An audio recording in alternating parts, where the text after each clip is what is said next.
23 अगस्त की रात को 12वीं के छात्र आर्यन की हत्या के मामले में पुलिस ने खुलासा किया है और इसमें पुलिस ने 5 लोगों को गिरफ्तार किया है। लेकिन जो पुलिस की थ्योरी है वो थोड़ी सी एक्चुअल घटना से अलग दिखाई दे रही है, क्योंकि पुलिस का कहना है कि जो 5 आरोपी हैं इस मर्डर में वो घटना के वक्त वहाँ मौजूद थे और उन्हें शक हुआ कि जिस डस्टर गाड़ी में आर्यन मौजूद था, जिसकी की हत्या हुई है, उस गाड़ी में कुछ आपराधिक किस्म के व्यक्ति हैं। लिहाजा उन्होंने उस गाड़ी को रोकने की कोशिश की, उसका पीछा किया और फायरिंग कर दी, जिस फायरिंग में छात्र आर्यन की मौत हुई।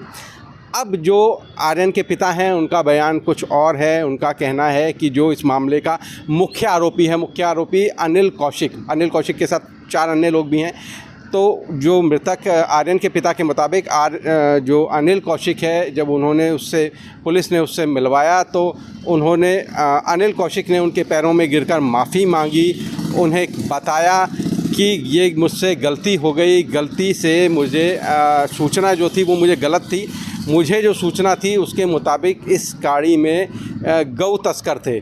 तो जो पुलिस कह रही है कि एक आम अपराध को रोकने के लिए कुछ युवकों ने इस हत्याकांड को अंजाम दिया, लेकिन वहीं जो मृतक आर्यन के पिता हैं उनका बयान साफ इशारा कर रहा है कि गौ तस्करी के शक में इस हत्या को अंजाम दिया गया।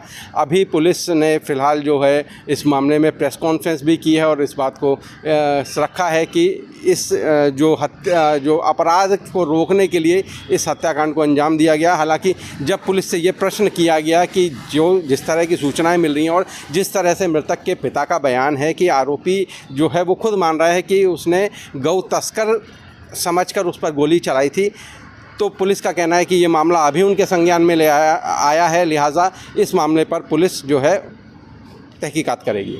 आर्यन हत्याकांड में जो कहानी शुरू होती है वो शुरू होती है रात करीब 12 बजे से, जब आर्यन के जो मकान मालिक हैं हर्षित, उसका भाई शैंकी, हर्षित की मम्मी और एक अन्य महिला, जब ये लोग आर्यन को कहते हैं कि हम लोग मैगी खाने जा रहे हैं, क्या वो चलना चाहेगा। इस पर जो कि सूचना मिली है कि आर्यन भी तैयार होता है। और जब ये लोग फरीदाबाद के सेक्टर 21D में पहुंचते हैं एक मॉल में मैगी खाने के बाद, तब अचानक से स्विफ्ट गाड़ी में सवार लोग आते हैं और इनकी गाड़ी को रुकवाने की कोशिश करते हैं।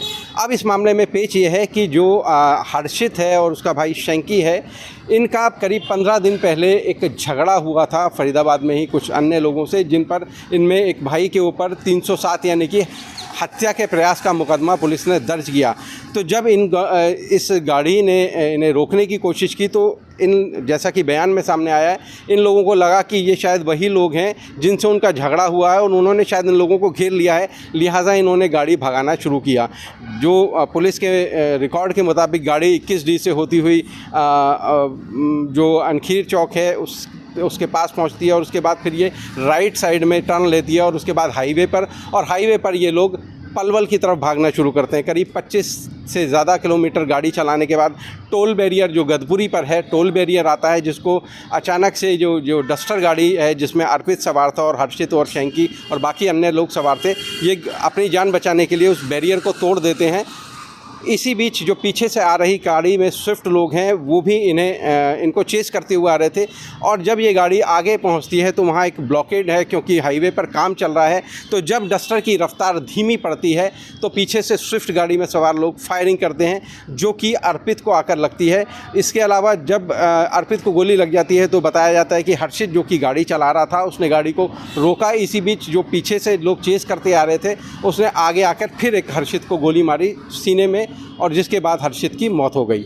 अब इस मामले में एक और जो चीज़ है वो ये कि एक तरफ तो हर्षित और जो शैंकी है वो समझ रहे हैं कि कुछ लोग उनका पीछा कर रहे हैं जो कि जिनसे उनकी दुश्मनी है, लेकिन दूसरी तरफ जो सूचना है जो कि गौ तस्कर, हालांकि पुलिस नहीं बता रही, लेकिन जिस तरह से आर्यन के पिता का बयान है, वो जो एक और थ्योरी है वो ये है कि जो आरोपी हैं उनको एक सूचना मिलती है कि डस्टर कार और एक फॉर्च्यूनर कार शहर में रेकी कर रही हैं जो कि गायों को उठाने वाली हैं। और इसके पीछे जब ये एक गाय को देखते हैं या जहां सुनसान जगहों पर, तो फिर ये कैंटर चालक है जिसको फ़ोन करते हैं और वो वहां से गाय को उठाते हैं। तो इस सूचना के आधार पर जब उन्हें डस्टर दिखी तो उन्होंने डस्टर का पीछा करना शुरू किया और जब डस्टर ने गदपुरी टोल बैरियर को तोड़ा तो इन्हें लगा कि हो ना हो ये गौ तस्कर हैं जो कि हमसे बचने के लिए भाग रहे हैं, तो लिहाजा आनन फानन में उन्होंने गोली चला दी। हालांकि पुलिस इस पूरी थ्योरी से इत्तेफाक नहीं रख रही। पुलिस का कहना है कि ये गौ तस्कर नहीं थे, लेकिन हाँ, उन्होंने कानून अपने हाथ में लिया। उन्हें लगा कि कुछ अपराधी हैं जो एक वारदात करने की फिराक में हैं। सवाल यहाँ ये है कि जब उन्हें लगा कि अपराधी वारदात करने की फिराक में है, तो पुलिस को सूचना क्यों नहीं दी गई? उन्होंने खुद कानून अपने हाथ में क्यों लिया? किसने उन्हें अधिकार दिया कि वो गोली चला सकते हैं? क्योंकि आज इससे पहले इस तरह के और भी मामले आए हैं जिसमें गौ रक्षकों ने खुद को ही कानून से ऊपर समझकर किसी भी शख्स को आरोपी मान लिया, अपराधी मान लिया और उसका खुद ही मृत्युदंड देकर न्याय भी कर दिया, जो कि वो स्वयं खुद ही में कानून और खुद ही में कानून के रक्षक बनते हैं।